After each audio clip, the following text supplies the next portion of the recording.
Now, some of you may have heard of the Dyson vacuum cleaner. Have you heard of a Dyson vacuum cleaner? Do they sell them over here? I'm getting some vague nods of, yeah, I think there's some vacuum cleaner users over there. And now the point about a Dyson vacuum cleaner is it has no bag. That was the breakthrough. It has no bag. It's a cyclonic device.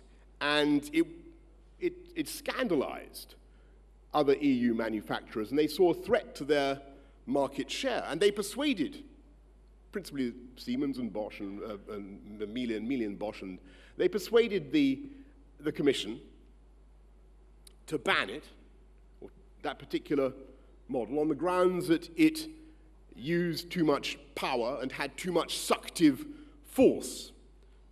It sucked too hard.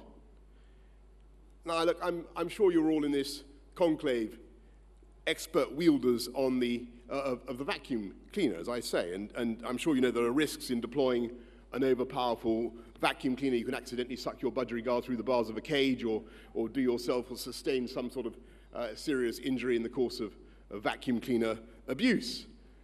But the objective of the EU's ban on the Dyson vacuum cleaner was nothing to do with the super suctive power of that device.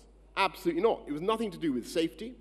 It wasn't even really about energy consumption, which was the ostensible justification for their intervention.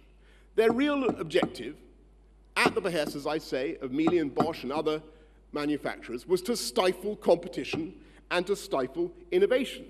And quite frankly, the EU can ill afford to stifle competition. It is a zone of low growth by comparison with much of the rest of the world. It has high unemployment, especially high youth unemployment.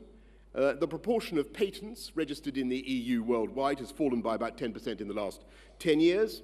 Look at the growth industries of the future: tech, bioscience, AI. There's actually only one region that can rival Boston, Cambridge, or Silicon Valley, and that's the triangle between London and Oxford and Cambridge.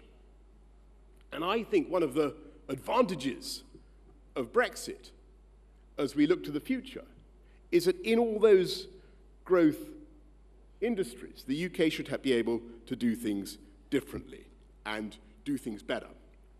And when we come to this problem of ill-thought-out regulation, the problem is not just economic, of course.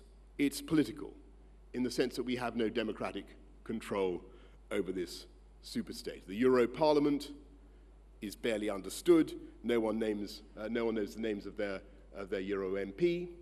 And the sad thing was, for those who hoped that the UK could change the EU from within and reform Brussels, by 2016 the number of Brits in the Commission, the European Commission that runs the thing, had declined so steeply that we had only 3.6% of the bureaucrats, in spite of comprising 12% of the population and almost 20% of EU GDP.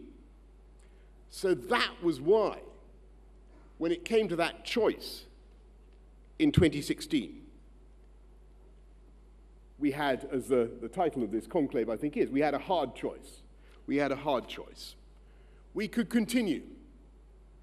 We could continue to suck it up, as they say. We could continue like the Brussels-controlled Dyson vacuum cleaner. We could continue to suck it up and go on with a system that was becoming less and less democratic, less and less suited to the needs of the UK. We could continue to protest about plans for a Euro army or more Euro taxation, both of which are now happening, incidentally. We could go on being the naughty kid in the class, or else we could politely and respectfully choose a different future.